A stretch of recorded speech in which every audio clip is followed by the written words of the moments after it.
Welcome back to another episode of Coffee with Caroline. Hopping on today just because, I don't know, it's bright and early. I've just got up. I'm feeling great, by the way. It's so nice to be back in my routine. I have been back and I'm training every day. I don't know if any of you've noticed. Some of you are saying I'm like getting too ripped. I'm really enjoying just getting up and doing my own thing and making it part of my daily ritual.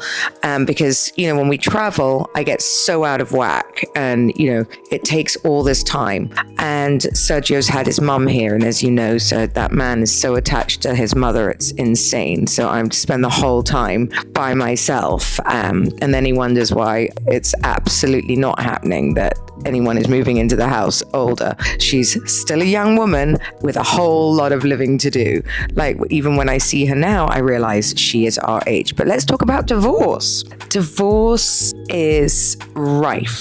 And the one thing I think I've set myself up and I'm looking at everyone to follow is like, I don't understand why women don't have options. Like, the only thing in life I've ever set myself up for is to have my own freedom of choice. That's it. Like, I will fight my husband to the core on my own decisions. To the core. I don't give a shit. I'd rather lose everything. And that's just who I am. If he fights me on whether I'm going to watch TV in bed or do all this, I will take him down. Just because I've spent my whole life putting myself into a position at 50 years old that I can choose what to do. There's plenty of other rooms in the house. You don't like the noise? Go somewhere else. You can't sleep? Go somewhere else. All of these things are decisions. And I think that these have been taken away from basic rights from women in their own home, that they're just meant to follow the men, even though they're maybe providing exactly the same as the men. The fuck should one person, I've always said it, why should one person be comfortable so the other one is uncomfortable? Not happening. And I've understood, like, just even having guests in my house where, like, just this week I've realized that I'm just not, I need my space to be my haven. I don't want other people in it. I just don't. Like, kids are different because kids, are just different, but I don't want people hanging around me. And like, it's just, I need to be free in my own home.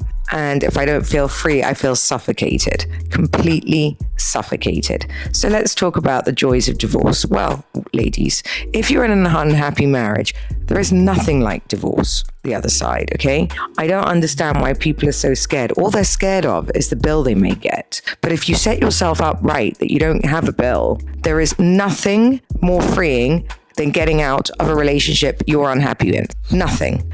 I have been in relationships I've been unhappy in. I was in, and it took me ages to make the decision. And I'm telling you, that is the worst part of it. Once you've made this decision, you can skip around, right? And I have always said that a marriage needs to be a bonus, not a chore. And the moment my marriage doesn't become a bonus, or I feel put upon, or he does, I'm out. Peace out. Goodbye. Next. That it's not where I'm never going to sit where I'm uncomfortable, ever. I do think sometimes, when you're in age gap relationships, okay, you have to give, understand a little bit more. But I don't understand if you've been in a relationship for 21 years and you want to go, please make yourself happy. Understand that it's not going to come back after 21 years. Like, I have friends now who are like going through this 6th round of like trying to get their marriage back on track, not because they have to, not because they want to, but because they financially cannot afford to get divorced. That isn't a marriage. That's a business deal. Like, that is a partnership that you have in any business with anyone. Okay. And obviously separating finances isn't fun for anyone. And obviously you'd be richer if you stayed with your husband. Now, I've always said, like, I don't like women that use men to, get a foot up the ladder, right? That, I don't know, are married 1-2 years and think that they deserve half of the man's wealth. I don't agree with that. But I'm watching women who've been married 21 years and built families and waited till their children are grown, walk away with essentially nothing after living in $20 million houses and having an allowance of like $1.5 million. And I know, or $2 million or whatever it is, I know that sounds ridiculous, right, for the rest of the world. But that's a life that they've created with their husband, right? Be it wrong or not, and then go to nothing. They don't even have to buy them a home. How is that correct after 21 years if you built everything? It's not correct. It's nuts. I don't understand how it's possible today. And that is what I'm trying to get my head round. And I want to teach women out there, and I hope that I'm going to be doing with my retreats, on how to always manage your money. Even if you're not working, there are ways to maybe have an allowance or a yearly amount of money that is separated out of the family income for you, that you may invest any which way you like into something that will pay you, be it something you can touch. I'm not a huge fan of the markets. I'm not a huge fan of crypto. I think I've said it again and again and again. I like things I can touch, I can see, be it art, be it, homes, be it, I don't know, gold, things like this that you can feel, touch, and you can see where your money is for me very important, because I'm not the most intelligent woman in the world. I'm not the most I'm not the biggest risk taker. I'm quite risk adverse, obviously, because I've made, when I came out of my divorce, I took a big chunk of it and put it into businesses, and they lost them, startups. So I'm not in a huge hurry to do all that again, unless I'm part of the business, right? I mean, Bali is something that I've put my money into because I believe in it and I'm going to work it.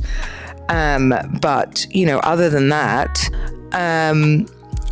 things like this, or if it's a business that you are going to be running, that you are going to be on day to day. But if you're in a big family and you're not able to do that and you want to invest and sit back, there are lots of ways conservatively that you can do this. And I really wish women just didn't sort of get married and exhale. I don't understand why you exhale so fast. This man is not your savior. This man will be your worst enemy at the end, right? I mean, prepare yourself, ladies. Be clever. And it's not like preparing for the worst and going, oh, it's for sure going to happen. But let me tell you, if you prepare for the worst and hope for the best, normally the best happens, right? But if you write it all down, there's very little wriggle room for misunderstanding. And, the Lord doesn't always protect you. And we're in a very, very strange place here where it's got better and better and better for women here, but it's still not anything close to what you would think. And actually nowhere is, men, it's men and women. People hide money. People don't really know that your husband can be feeding you a lie. You don't know how liquid he is. You don't know where his assets are.